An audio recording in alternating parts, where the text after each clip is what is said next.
你好，我是家园，今天跟大家分享配合4种类型的股票运用新的工具。为什么在这段时间家园的讲座还有部落格常常在追踪一些所谓新的工具呢？这就要从这段时间以来台股这个投资市场里面的这些新的工具不断推陈出新开始说起。我们来看一下这段时间有什么不一样的事情发生。第一个，99年一整年超过1万档的认购授权证发行。1万档是多少？我们台股目前挂牌的公司大概是1000多只，比较多在交易的大概是600到700只左右。1万档是超过这个数字的10倍。100年呢，录制这个投影片的时间是100年的9月初。以家园收集到的资料，在8月的时候，100年发行的认购授权证已经超过1万档，也就是说，今年100年过去，可能认购授权证会达到13000到15000档，数量相当的多，而这也影响了台股的股性，也让很多中大型的股票股性越来越活泼。再来，100年5月的时候，开放了200多档的股票期货挂牌。到录制投影片的100年9月，或许很多的股票期货还没有多少交易，但是现在股票期货的市场一天也有1万口以上的交易，1万口就代表2万张股票。渐渐的，我相信这个市场也会越来越大。再来，在100年7月的时候，有60只股票开放了牛熊证的申请，就如同当初认购授权证刚开始的时候一样，投资人不了解，所以也不敢乱做。不过，以香港跟美国的例子来看，牛熊证将会是认购授权证之后的另一个衍生性金融商品的高峰。这些新的工具你不一定要操作，如果你觉得还是买股票你比较熟悉的话，可是你要了解他们对市场会有影响，而这些商品交易的市场就是你在买卖股票的这个市场。如果你只按照旧的思维去思考的话，你可能会吃大亏。会有可能有改变的一些东西呢，家人也在后面跟大家分享。可能会有失真的状况是什么？第一个叫做价量的失真。以往我们认为一档强势的股票一路涨上去，在高档一定要爆量才会反转，因为主力要出货嘛。可是现在因为有其他的工具可以运用，主力可能不需要在高档出量，他就已经出货完毕。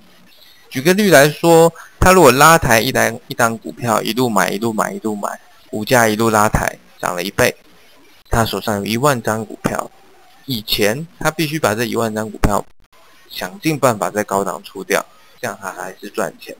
现在他可以在他想要出场的时候开始去买进认售的权证，放空股票期货，或者是买进熊证。实际上他只要买够的量，他就已经出货完毕。接下去基本上他要把手上的股票闭着眼睛杀出去也好，他的获利其实已经锁定了。再来，軋空不一定要融券大增了。以往放空的工具只有融券，但是现在有认售，有股票期货，有熊证可以放空，而可以放空就有可能被軋空，这样也就导致了融券的失真。尤其是除权息以前，常常都需要用融券来锁单，所拿到股票当时这段时间的危险。但是现在有其他的工具，可能也不需要了。再来，在跌的时候呢，多杀多，再也不是只杀融资。以往我们看到一个股票在跌，速度越来越快，融资越来越高的时候，我们就会说啊，这是融资多杀多。可是未来因为有其他的工具，像每个月结算的期货，3个月可能就到的权证，甚至是触价就会停损的牛证，他们的速度更快，他们更会点燃那种闭着眼睛杀盘杀不出去还大量锁单的那个状况。融资高不高？不高，但是这个杀起来还是很吓人。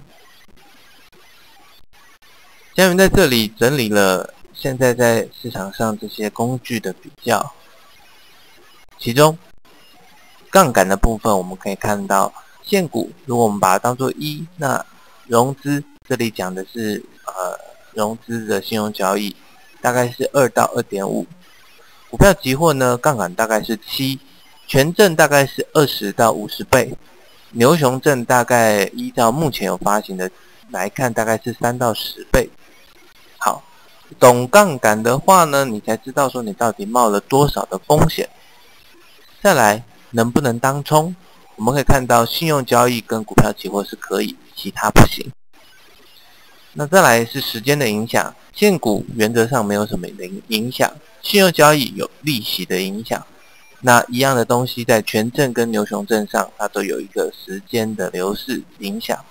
好，那再来流动性的话，现在当然还是以现股跟信用交易流动性比较好，可是股票期货跟权证相关的商品，好，现在各券商都有报价的机制，也就是说成交量或许不是很大，但是券商都会愿意把内外盘挂出来让大家交易，所以流动性的问题其实也还好。那再来是它的限制，信用交易它有一些限制，因为并不是什么股票都可以信用交易，而且有可能会停资券，甚至要强制回补。那股票期货呢？那一样，虽然有200多档股票期货发行，可是毕竟还是有一些限制。那另外呢，它必须要先入金，它每个月会结算，那但是没有停资券或者是无券的状况。再来，权证跟牛熊证其实它的条件比较复杂一点，大家有兴趣可以自己去查询。那它的限制的部分，其实最主要就是找不到适合的权证或者是牛熊证，因为履约价是券商发行的时候就去固定的。那如果过了一阵子，其实价位跑得很远，其实也没有很好的交易的机会。这张表很重要，因为你才知道说现在现行这些投资工具里面谁有什么样的特性。好，我们利用上述的表，我把工具分成2组，一组我们称它为 A team， 另外一组称它为 B team。A team 包括信用户跟股票期货， B team 包括认售购权证跟牛熊证。好，我们可以看到 A team 跟 B team 最大的不同有3点。第一点， A team 可以当冲， B team 不行。第二点， A team 的杠杆倍数比较小，信用户大概2倍，股票期货大概7倍。B team 的话杠杆倍数比较大，认售购权证都是20倍在起跳。那再来 A team 的时间价值影响较小， B team 影响较大。把工具分成2个 team， 主要是为了要配合我们后续股票在不同位置要使用不同的工具。好，股票如果在上涨的区段的时候，它是属于上涨强势股。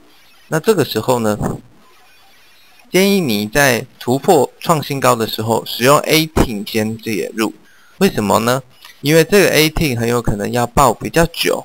如果你用 B team 的话， B team 的时间价值流逝就会使得报酬率受到影响。可是如果这个股票顺利发动，那你的顺势加码可以采用 B team， 以其扩大战果。因为股票开始在走了，所以走的速度应该会很快。这个时候时间价值就不是我们考虑的重点，而是如何增加杠杆。最后，当你要出场的时候，顺序刚好反过来，因为 B team 的波动会较大，所以只要一涨不动， B team 就要先闪。那 A team 的话，可以是整个股票的结构头部成型转弱之后再出场，所以顺序是 ABBA。 上升段你会了，下跌段其实就是把故事反过来讲就 OK 了。好，我们可以看到下跌段，那就是一样先 A 进场，那因为我们下跌是要放空，那放空融券的话有很多的限制，最好你可以找得到是有股票期货的标的。好，那再来呢，顺势加码，一样的道理，股票开始跌的时候速度也很快，可以利用 B-Team 扩大战果。出场的时候一样 ，B 先出场，再来是 A。好，另外2种股票的类型呢，我们再看下去。另外这一种叫做反弹的股票。好，那反弹的股票，简单的讲，如果你要去猜止跌的讯号的话，讲白一点就是摸底。好，摸底你就最好使用什么样的工具呢？就是杠杆倍数高，但是投入资金少。这里建议你使用 B-Team。那 B-Team 的话，如果你有牛证，其实牛证也是一个不错的选择，因为它有自动的停损的位置。好，那再来呢，顺势加码，建议你使用的是 A-Team。为什么呢？我们知道，如果你是在做反弹波的话，反弹的股票常常1-2天就会见到反转，甚至盘中见到反转。如果你一早9点05分开心的买进了认购权证，其实基本上你今天的工作就结束了，因为你后面没有办法做什么动作。那你如果使用的是 A-Team， 例如说股票期货的话，那你就还有动作的机会。好，反弹的股票一旦开始发现弹不动了，不管你是 A 还是 B， 都赶快出场。最后，建压反转股，也就是做头的股票，那一样，我要猜头，我要猜底，那一样是用 B-Team 效果比较好，因为小资金就可以拼大杠杆。那如果真的被我抓到了，顺势加码也是建议你使用 A-Team， 理由跟刚刚差不多，因为一个股票它说不定头没有做成，反而变成整理完毕再发动，所以你必须要灵活一点。那只要出现了一些止跌的讯号，例如说低档连续收红 K 啦等等的，那不管是 A 或者是 B 都要一次性的出场。 OK， 在这边已经跟大家分享目前在股票市场上这些新的工具，以及如何配合我们不同走势使用不同的工具来增加你的战果，减少你的风险。新的工具的研究以及习惯都还有赖各位大家慢慢的摸索。记得我最后一句话，懂工具的人，懂规则的人可以占人家的便宜，吃人家的豆腐。你要当吃人家豆腐的人，还是被吃的人呢？我是家园，谢谢大家。